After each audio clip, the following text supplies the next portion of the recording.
chiều nào đàn chim cũng biết dừng lại, chỉ có tôi là không. Tôi từng nghĩ hạnh phúc nằm ở việc kiếm được nhiều hơn. Nhưng chỉ khi ngồi nhìn một đàn chim kết thúc ngày của chúng, tôi mới nhận ra. Có một điều quan trọng hơn cả kiếm sống. Nếu bạn cũng thường mang theo sự mệt mỏi từ ban ngày đến tận giấc ngủ, có lẽ câu chuyện này sẽ giúp bạn nhìn lại điều mình đã vô tình đánh mất. Chiều nay, tôi lại đứng trong khu vườn nhà, chiếc máy ảnh vẫn đeo trước ngực như mọi lần. Ánh nắng cuối ngày không còn gay gắt, chỉ còn một màu vàng dịu phủ lên những bụi cỏ đã cao quá mắt cá chân. Mấy bông hoa rung rất nhẹ mỗi khi có cơn gió đi ngang. Rồi từng con chim di đá bắt đầu xuất hiện. Không phải từ một hướng, mà từ khắp nơi. Có con bay lên từ bụi cỏ, mỏ vẫn còn ngậm một hạt cỏ nhỏ. Có con vừa đáp xuống cành cây khô đã cúi đầu tỉa lại từng chiếc lông trên cánh. Một cặp chim đứng sát nhau, con non vẫn ngẩng đầu đòi ăn như chưa muốn lớn. Còn con mẹ kiên nhẫn mớm từng chút thức ăn cuối cùng của ngày. Cách đó không xa, một con khác lặng lẽ đứng riêng trên đầu cành cao, hướng đôi mắt về khoảng trời đang nhạt nắng. Không con nào chen lấn, không tiếng kêu nào gấp gáp. Chúng chỉ ríu rít vài tiếng rất khẽ, như đang báo với nhau rằng hôm nay đã đủ rồi. Tôi vẫn đứng yên, ống kính vẫn hướng về cành cây ấy. Nhưng ngón tay đặt trên nút chuột bỗng không bấm nữa. Tôi chợt thấy mình khác hẳn đàn chim trước mặt. Cả ngày chúng cũng bay đi kiếm ăn, cũng phải tìm từng hạt cỏ. Từng con côn trùng nhỏ để nuôi bản thân và nuôi con. Thế nhưng khi mặt trời sắp lặn, chúng dường như đã biết gác lại tất cả.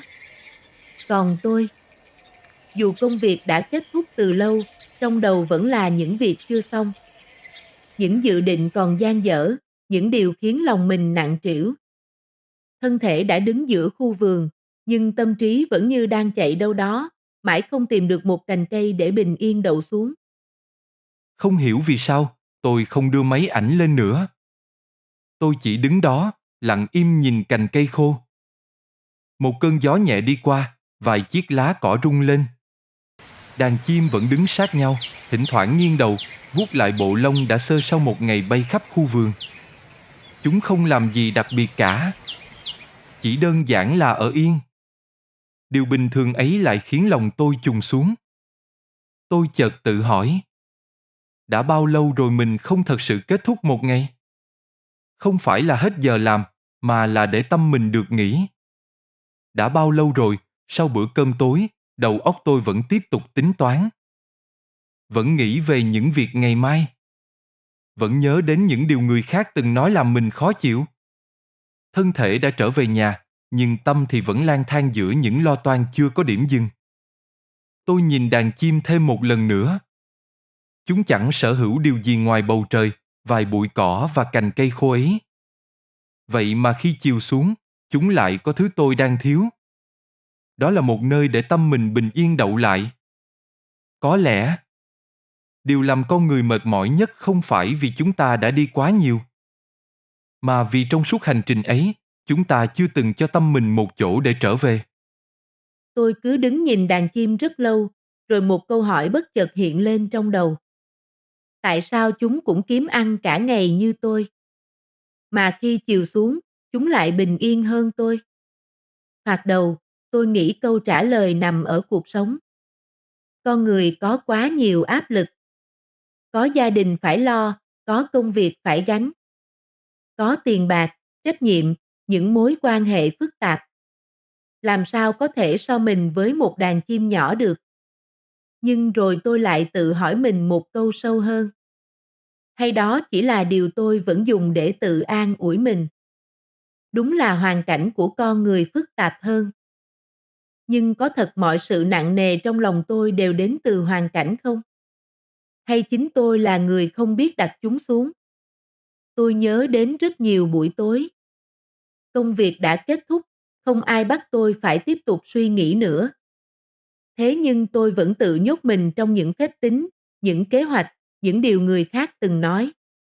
Những chuyện đã xảy ra từ nhiều ngày trước.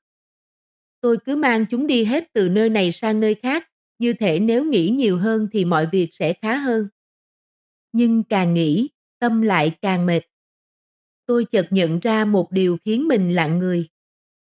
Có khi điều làm tôi kiệt sức không phải vì tôi đã làm quá nhiều, mà vì tôi chưa bao giờ thật sự cho phép mình kết thúc một ngày. Rồi tôi lại nhìn lên cành cây khô. Đàn chim không mang hạt cỏ cuối cùng theo suốt cả buổi tối.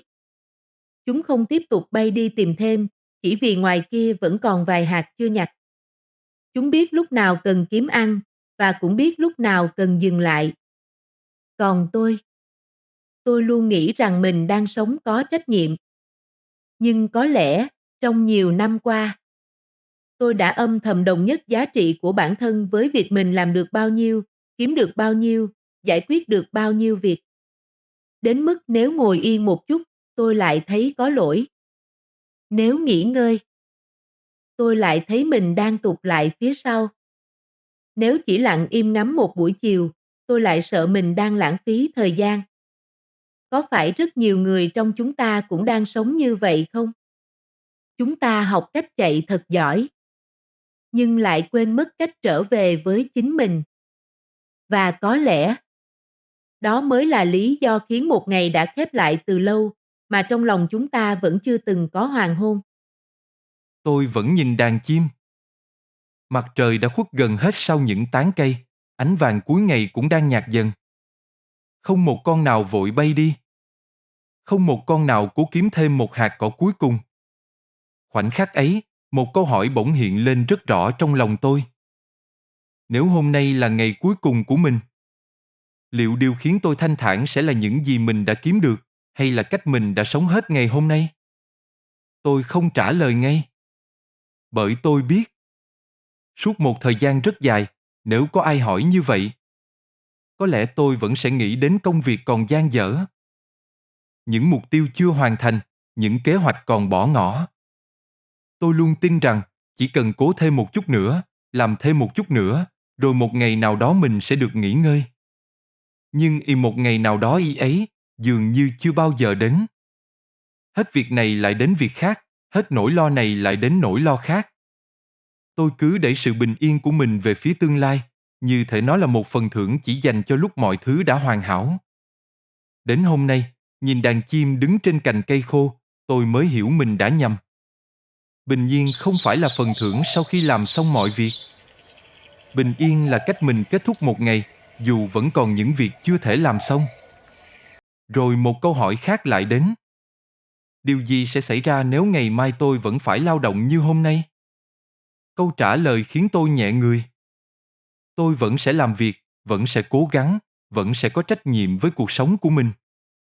Nhưng tôi không muốn mang tất cả những lo toan ấy bước vào buổi chiều, bước vào bữa cơm, bước vào giấc ngủ và cả ngày mai.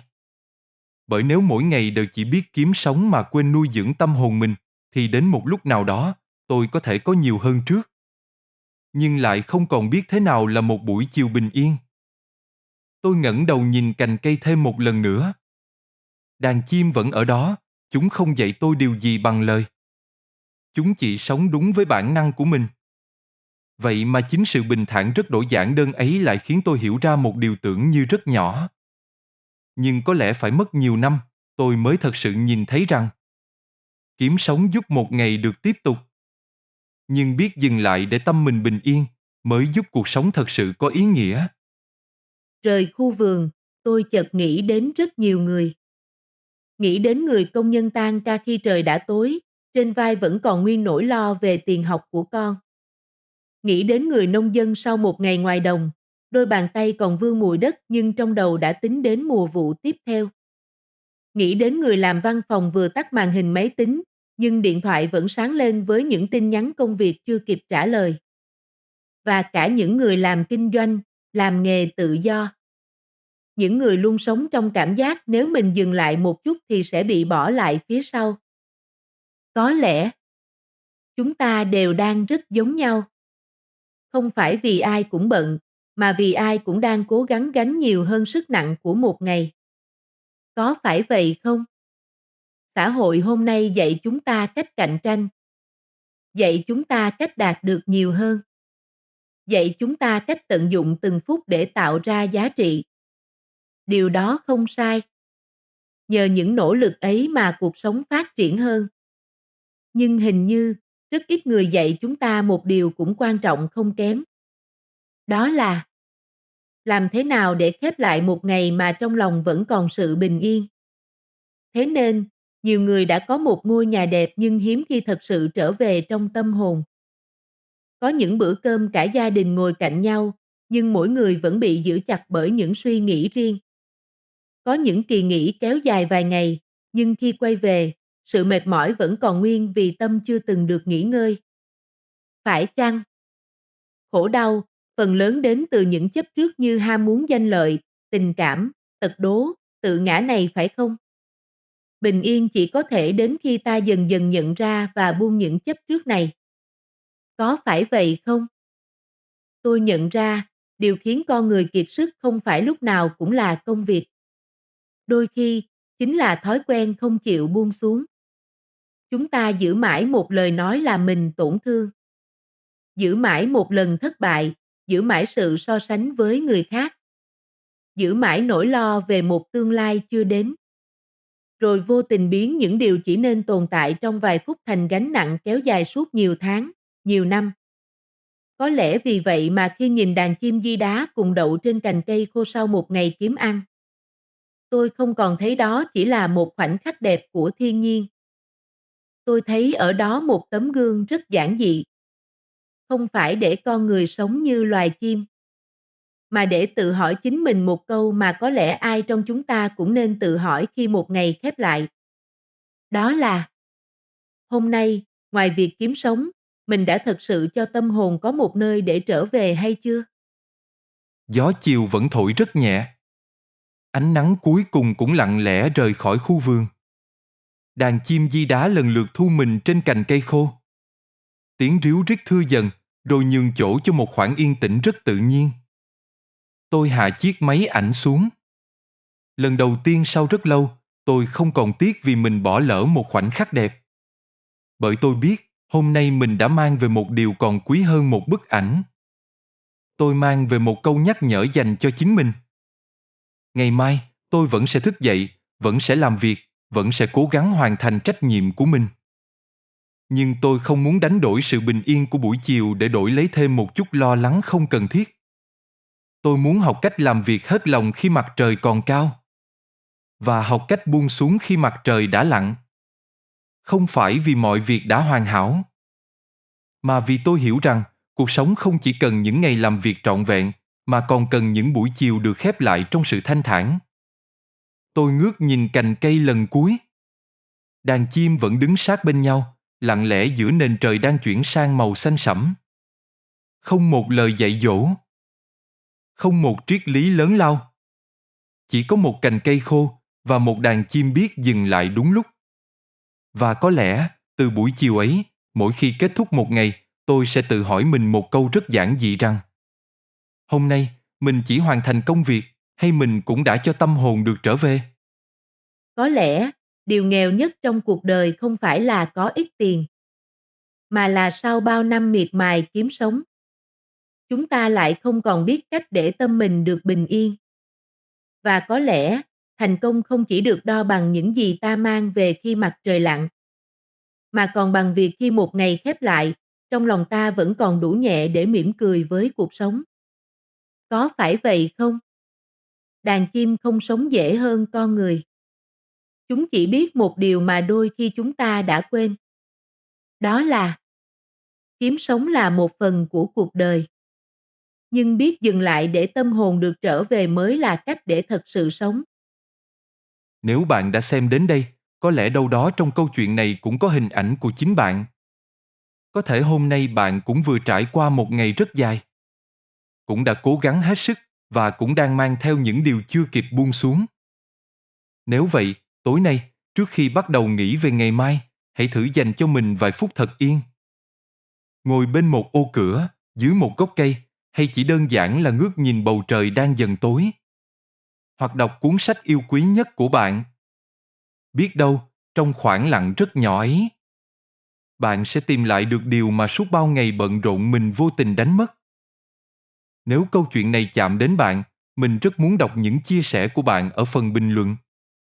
Hôm nay, sau một ngày kiếm sống, điều gì khiến tâm hồn bạn thật sự được bình yên?